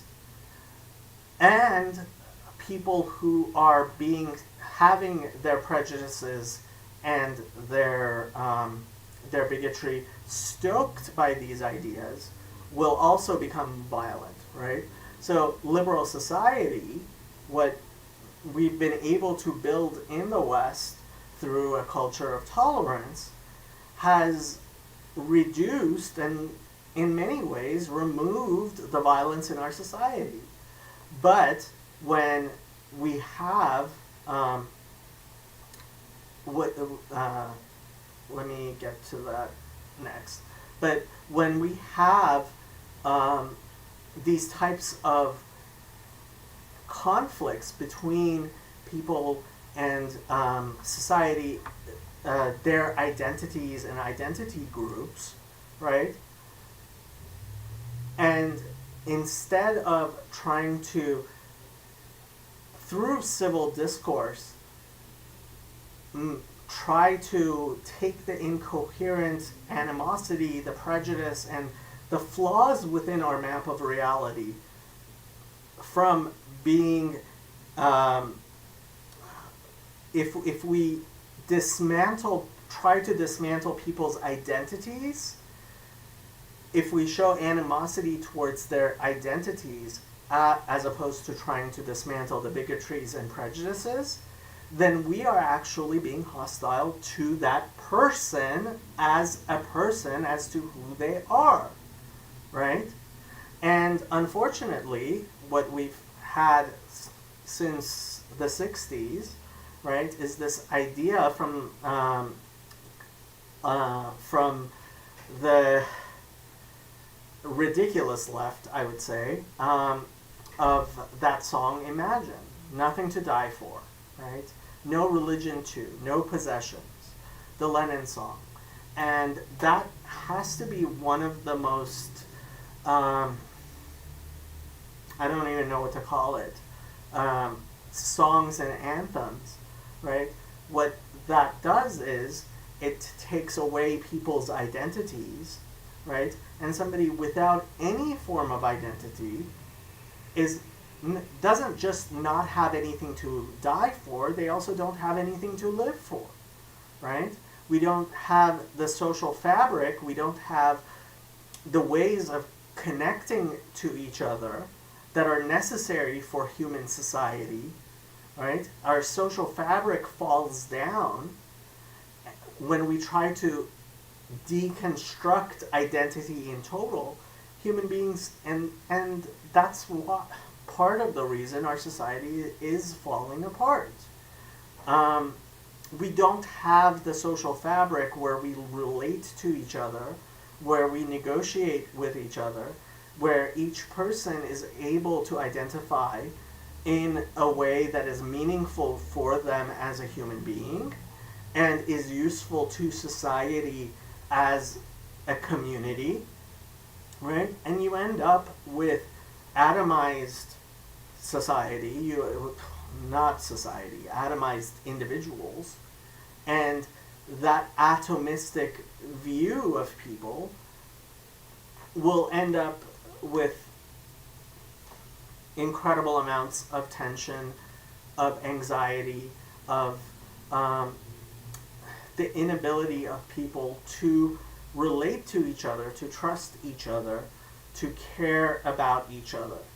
And what society actually needs is psychological safety. What does that mean? Psychological safety is institutional trust. That means me being able to believe that when the organizations which lead my society, right, the government, the academia, the newspapers, the people that I turn towards, right, that they are not going to lie to me, that they are not going to be hostile to me, that my relationship with them is going to be fruitful both for me and for them. That includes social trust, that when I'm walking down the street, the person who is walking behind me does not have that form of animus. There's an expectation that when I walk down the street, nobody's going to beat me up, right?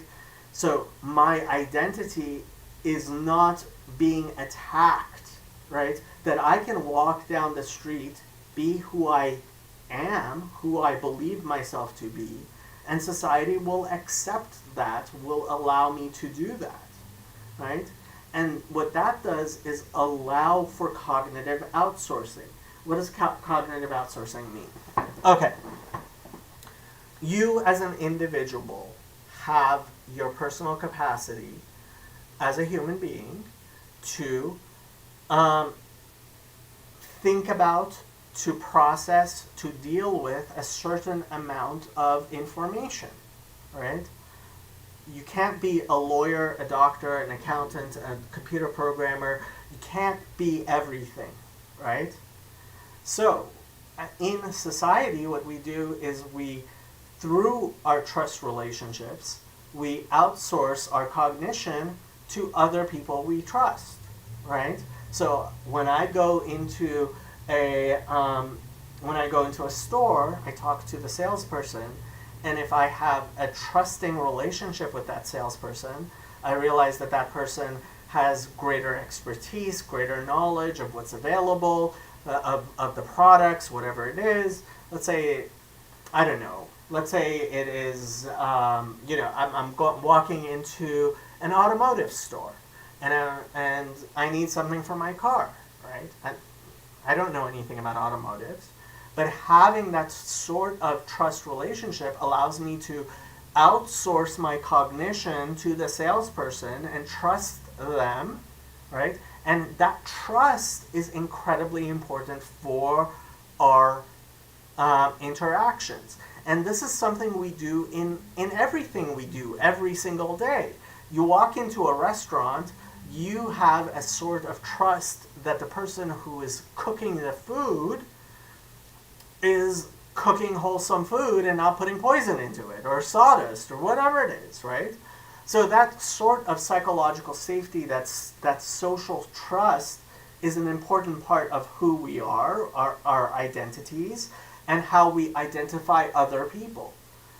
And what happens is, when these things fall apart, we start falling into these reactions of prejudice, of fear, of animus towards each other, which causes all the problems that society has had for a very long time and is resurfacing in our society today.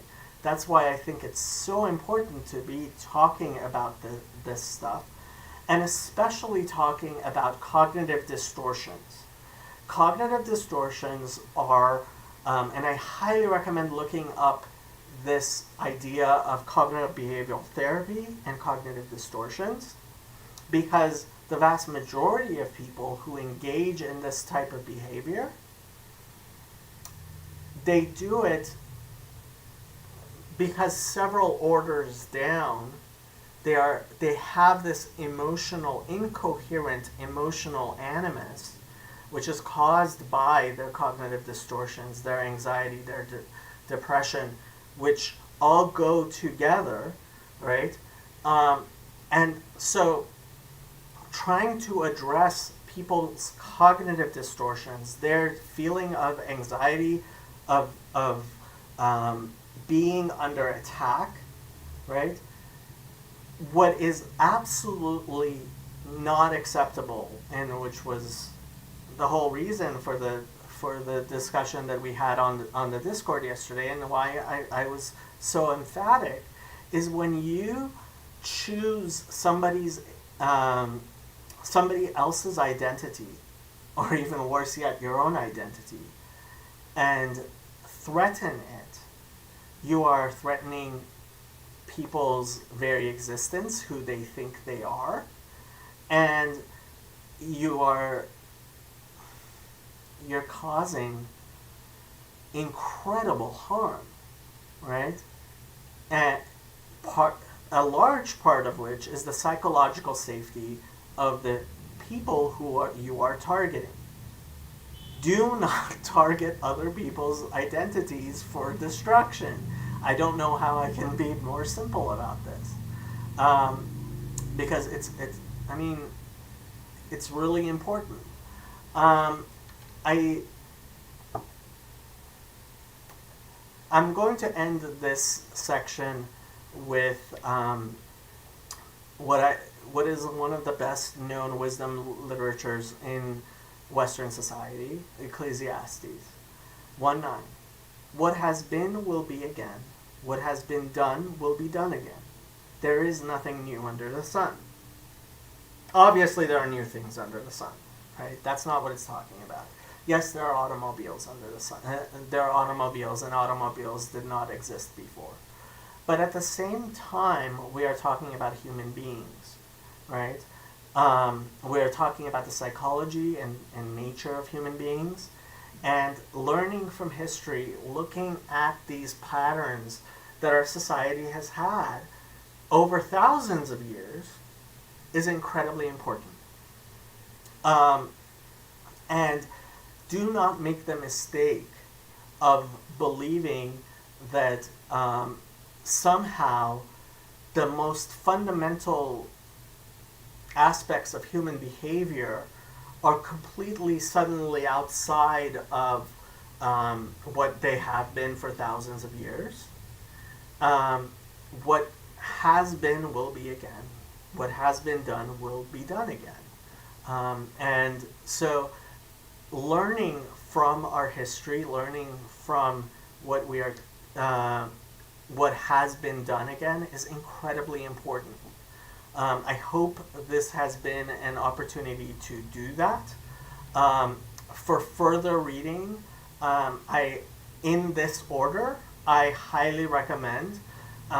David Byrne's The Feeling Good Handbook. It is one of the many texts that's available out there on cognitive behavioral therapy.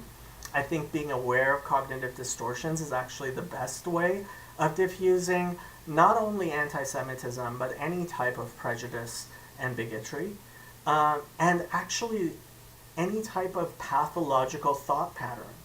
Cognitive distortions have been proven to cause depression and anxiety.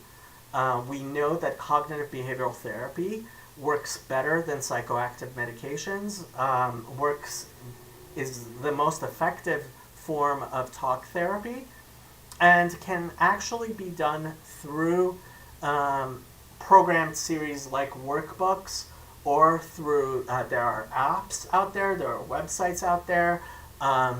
One of my favorites is Moodgym, Moodgym, from Australia. It was developed through by some academics, I believe, through the government of Australia. You can look at that.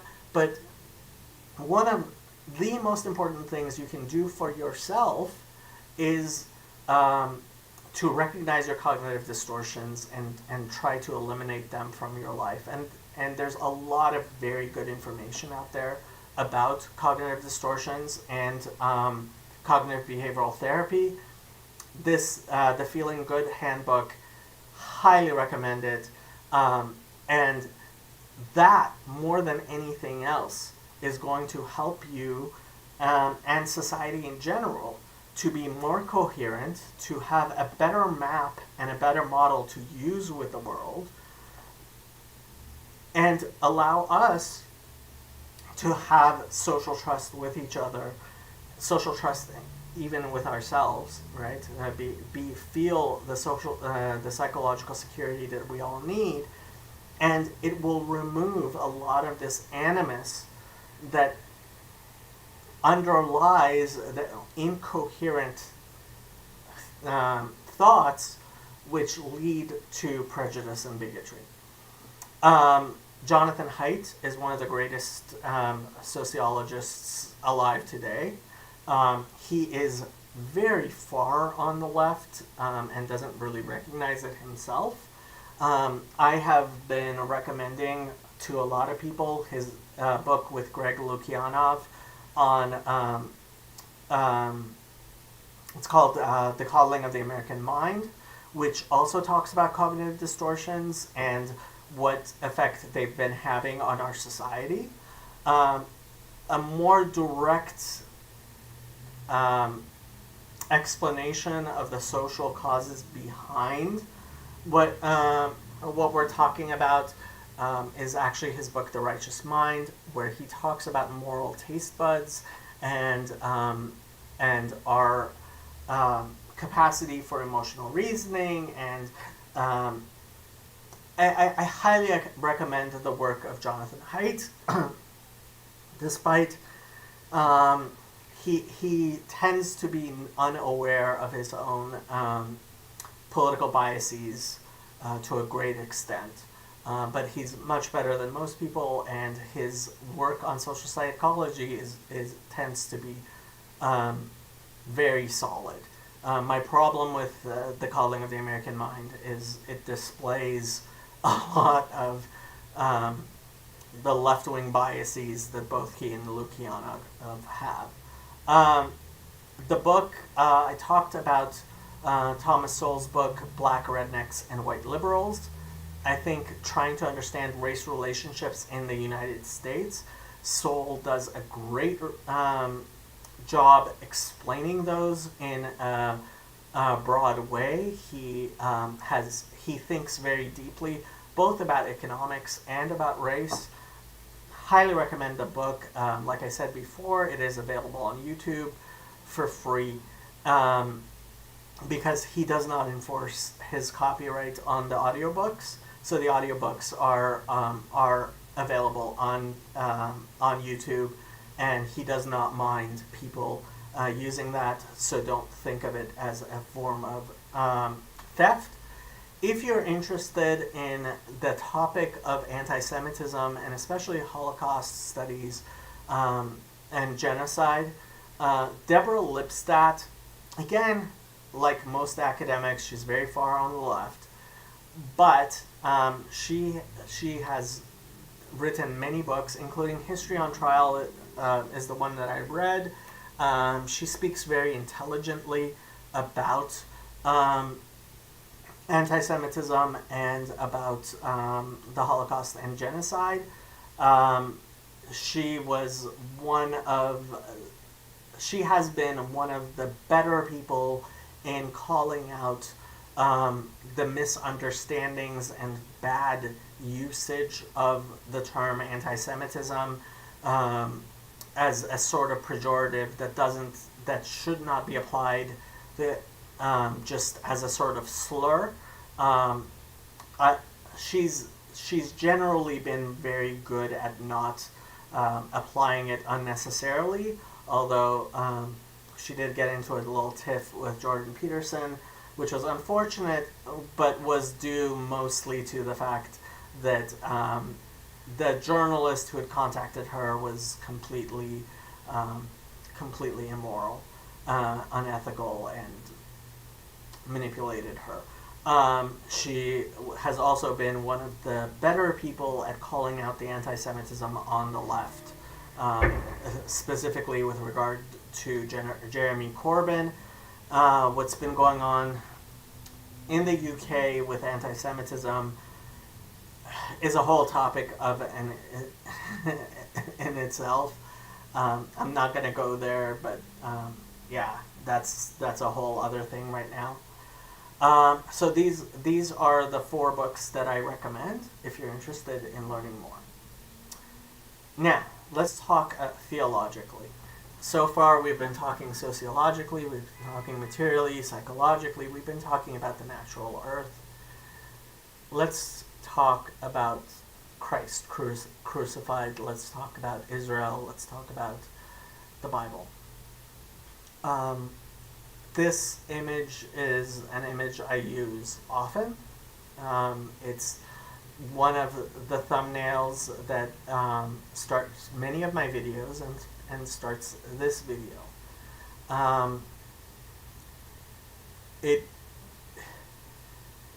So one of the reasons I really resonate with this image is the first line on top of the sign over Jesus. It's supposed to be in Hebrew. It's in vocalized Hebrew. Of course, vocalized Hebrew did not exist during the time of Jesus. Vocalization is those are diacritic marks that were created by people in order to be able to explain things in the Hebrew language, which were not originally written down in the Hebrew language. In Hebrew, generally things are written in consonantal text, not with the vocalizations, and this is vocalized text, which already should tell you whoever made it did not know much about Jewish history. And what is a little bit comical about it is, as it goes on, the painter whose name I'm blanking on right now, the name of the painting is Christ Crucified. He, at the beginning, he paid attention to what someone had obviously given him, and as he goes along, he pays less and less attention, and it becomes it's no longer even vocalized Hebrew; it becomes pseudo-Hebrew. The third word is not even really legible anymore, because he stopped caring, right? And one thing Andrew Klavan said, which really resonated with me deeply, and which I have repeated, and people have asked me what exactly I mean about that, is that anti-Semitism is caused by Christians who don't want to be reminded of Jesus crucified. What do I mean by that? And one of the people on the Discord, he said to me, well, we preach Jesus crucified, right? That is what Christianity is about, right? The crucifix, the cross, is a central part of our religion. So what do you mean we don't want to be reminded of Christ crucified?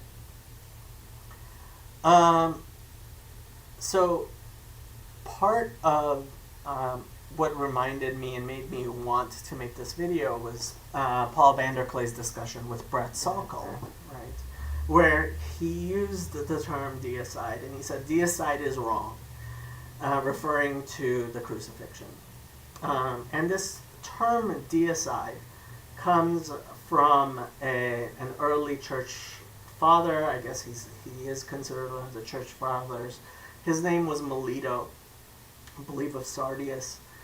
And he came up with this idea of deicide, right? That the Jews killed Jesus. And Jesus being God, so the Jews killed God. And when we talk about incoherence, I can't think of anything more incoherent than the idea of killing God. Especially in a monotheistic religion, but even in a polytheistic religion, right? When you look at Christ crucified, if you see your God being killed, and you see human beings doing that, right, then you are placing them above God, right? If you look in the Gospels, right, Jesus says, forgive them, right? They know not what they do. Jesus goes to the crucifixion. He picks up his cross and he walks. He takes on the crucifixion in a manner of actually accepting God's will. So when you charge people with deicide, right, when you blame those Jews for Jesus dying, as opposed to seeing it as,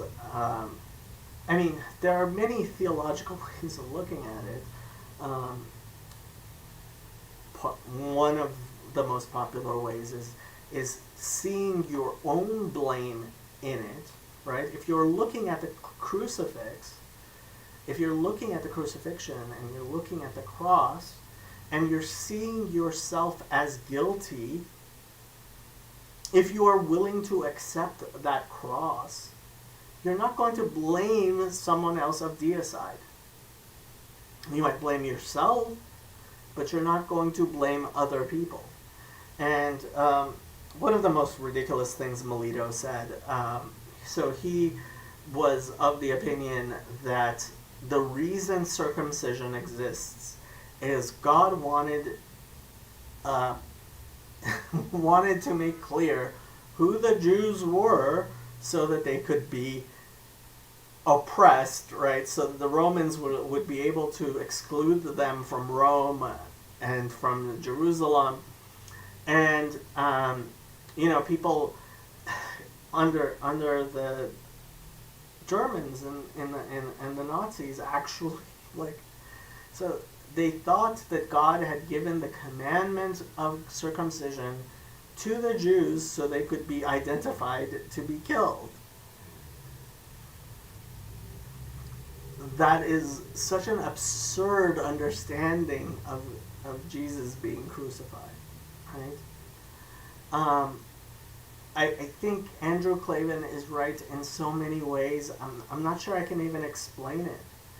But if you are viewing the crucifixion of Jesus as cause for you to have animus and hate towards other people, it's because you don't want to accept to yourself the lessons of the crucifixion. I'm not sure I can explain it more simply, right? If you believe in Jesus, the King of the Jews, being God and coming into the world and actually living his life and the lessons and the teachings of the Catholic Church and the Eastern Orthodox Church and the Protestant Church, right? And you have a coherent theology around it. You cannot blame the Jews, right? And that's part of the reason why the Catholic Church, the actual Vatican, was oftentimes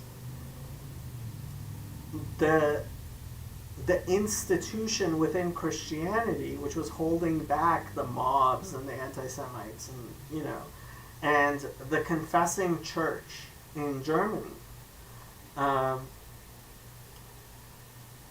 The confessing church, right, Christianity itself has been one of the greatest guards against anti-Semitism, against this attempt to physically destroy the Jews, as opposed to redeem Israel, right?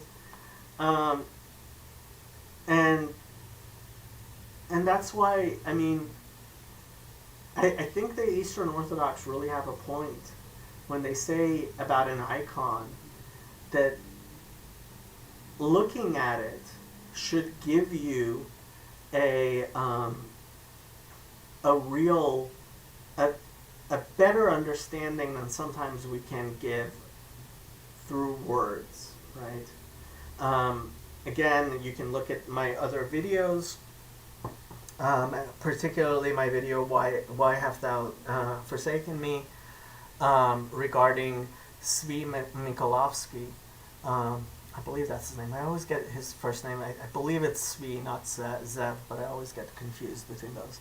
And it's an important story, right?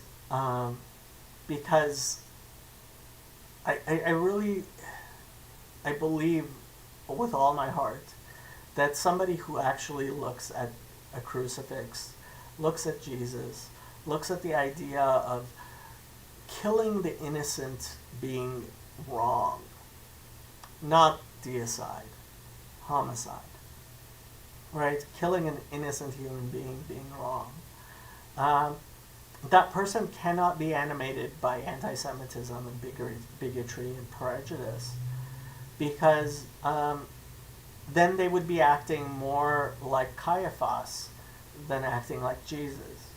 I say this a lot, right? When you look at Christian history, right, and you look at Calvin and Servetus, right, who was acting like Jesus and who was acting like Caiaphas, right? Who's the bad guy in this story? Who's the good guy in this story? Who's cruciform? Who's living a cruciform life and who's not? Look at any of the anti-Semitic campaigns, whether it's the Inquisition, Torquemada, the treatment of the Anabaptists, the treatment of Catholics, the treatment of Protestants.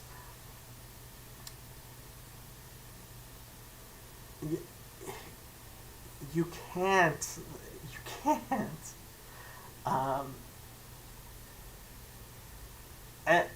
I don't know if I can explain it adequately. I don't know if I have to explain it further than I have so far. Look at Jesus crucified, right? And like Andrew Clavin says, anti-Semitism is a emotional, religiously, theologically, it is a rejection of Jesus, of Christ crucified. I don't know how I can say it any better. I really don't. I look forward to more discussion. There were people who were in the live chat. I am going to well, thank you for the people who did pay attention.